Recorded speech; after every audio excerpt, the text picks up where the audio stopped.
Did you know your ancestors used to walk around on all fours? This may be hard to believe when everyone you see is walking around on two legs, but it was in becoming bipedal that changed everything.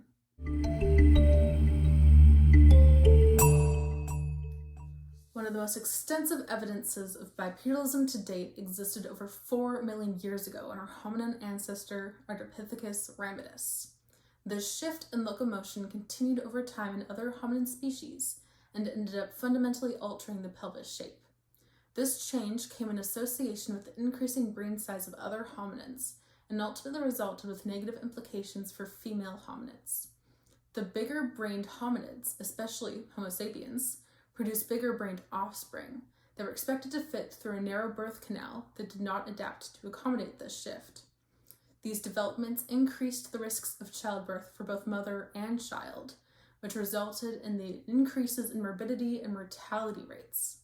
This is commonly referred to in the obstetric dilemma, a hypothesis that examines why human females have required assistance during childbirth for centuries, whereas other primates are able to give birth unassisted and with little difficulty. While there are obvious differences in the morphology of other primates compared to humans, there is even differentiation within the bone structure of the human female. Most people know how some women can have a relatively smooth birthing story, while others are filled with struggle and pain. Some reasoning behind these different birthing experiences in women could be due to the shape of the woman's pelvis, for there are 4 different female pelvic shapes as described by Caldwell and Molloy. These different shapes can cause a woman to experience either an easier or more challenging birth depending on what shape her pelvis is.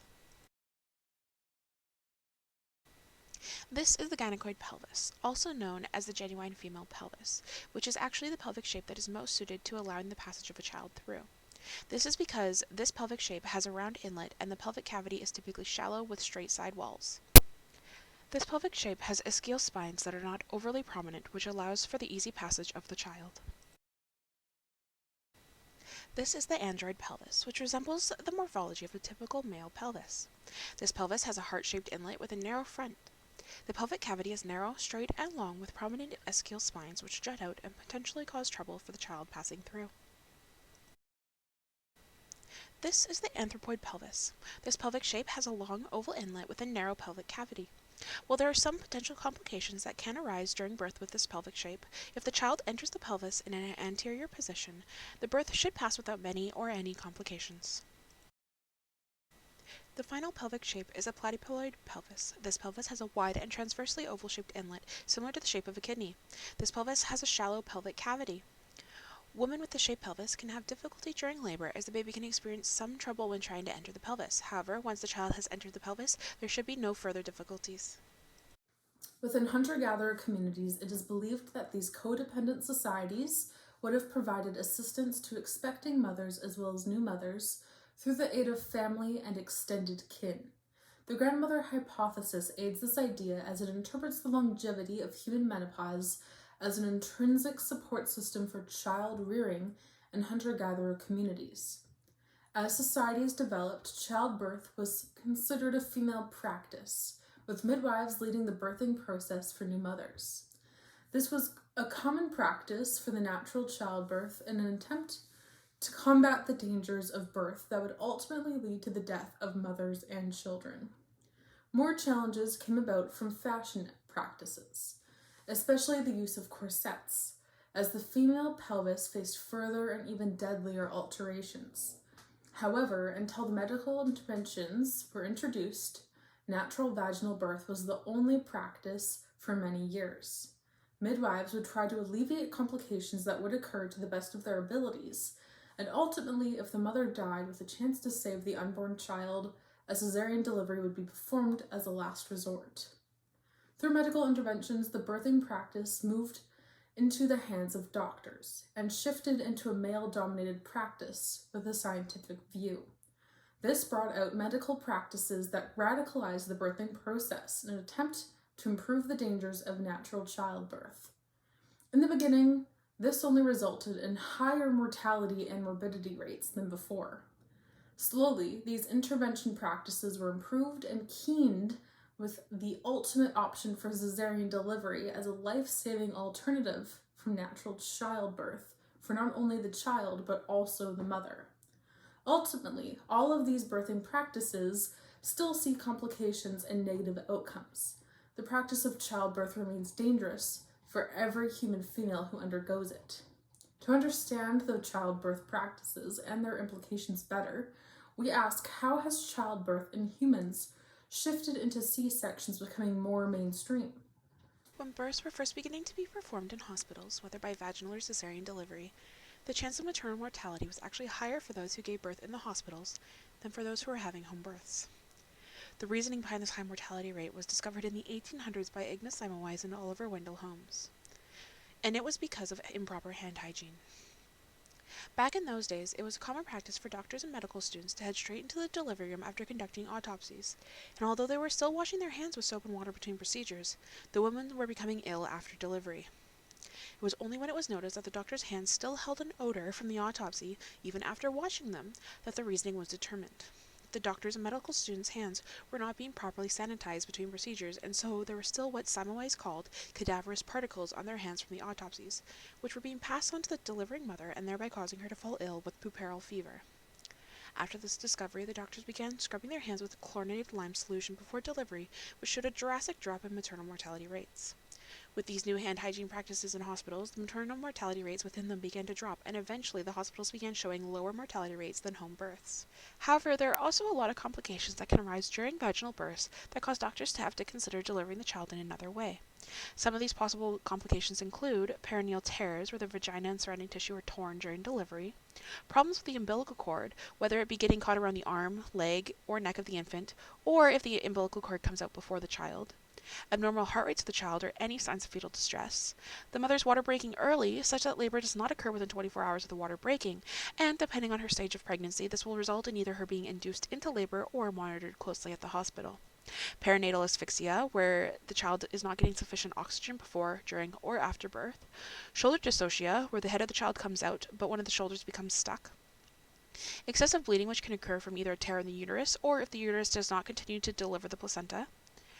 Or sometimes the child is just simply too big to fit through the mother's pelvis. In some instances, these complications within birth can result in a woman being rushed into an emergency C-section, while other complications can be predetermined such that the woman is booked to have a C-section delivery due to the risk of her attempting a natural vaginal birth.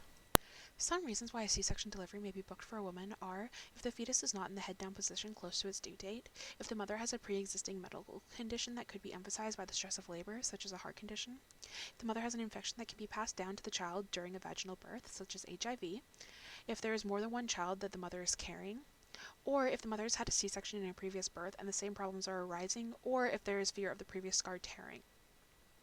C-section deliveries in themselves are not risk-free. Like any surgery, they come with their own list of possible complications and risks.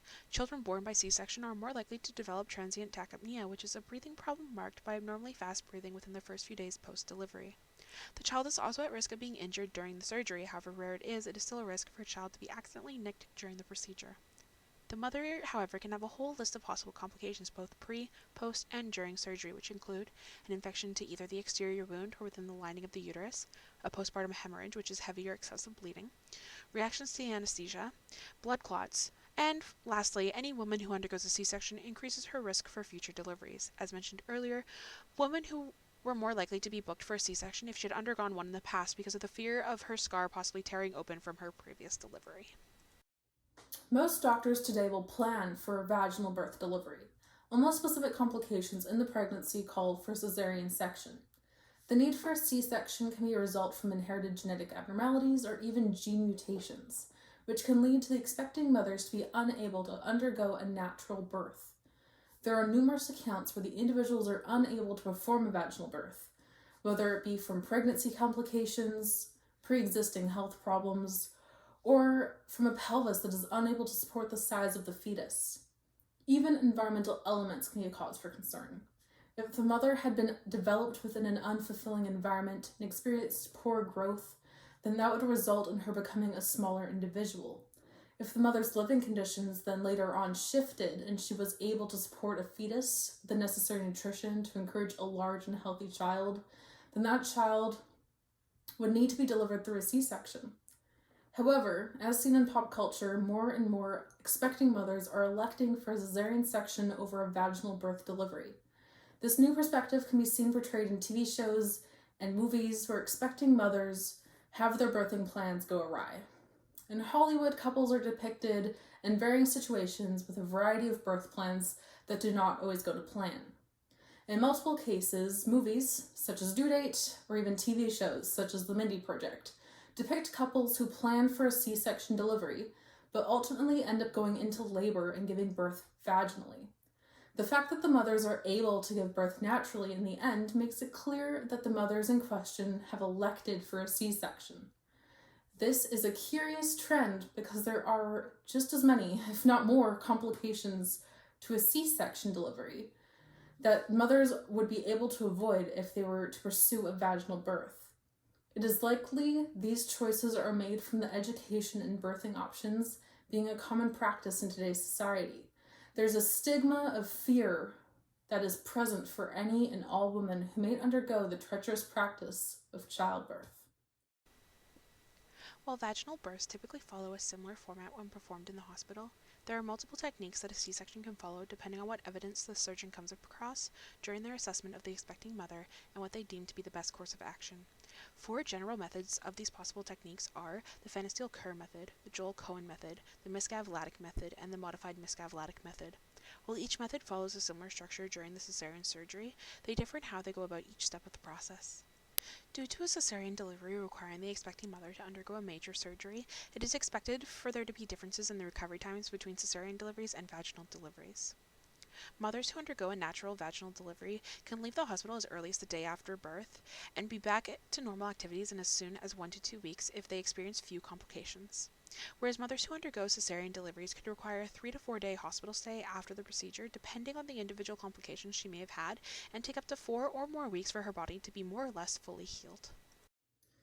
It is clear that childbirth practices for humans have a huge reliance on medical interventions. Along with the practice of caesarean deliveries, there are even neonatal and fetal surgical procedures. Babies can develop birth deficiencies during pregnancy that can be treated before and even after their birth. Medical innovations continue to introduce procedures that are practiced in the hopes to alleviate the morbidity and mortality rates associated with childbirth in humans. Caesarean section deliveries have become more and more mainstream. This is in part through medical advances to save women unable to give birth naturally, but also due to the fear and need to avoid undergoing the natural birthing process. The practice is seen to some as an alternative to women who are afraid to experience a vaginal delivery. Not all of these fears are misplaced, as there are many dangers evident in the practices of childbirth. However, the human species has prevailed, with an ever-increasing population. The practice of childbirth may not be something needed to be avoided as much as an axe murderer might be. The Obstetric Dilemma talks about the hypothesis about why human birth is so hard. There are 4 varying pelvis shapes for females that leads to many difficulties with birth. The grandmother hypothesis, which is basically just a route for you to get some support when you're experiencing motherhood. The hospital sanitation practices that actually came about because of birthing practices. The varying options for birthing procedures in hospitals, including caesarean section deliveries as well as vaginal deliveries. The perceptions of birth in pop culture as mothers begin to elect for C-sections over vaginal delivery. The variety of C-section procedures that are commonly performed, and the varying recovery time. Well, ladies, most of the elements of childbirth are out of your control. And unfortunately, there is no get out of jail free card. It's no use to worry and fret over what you can't control. Put your effort into finding that right person to support you through the experience.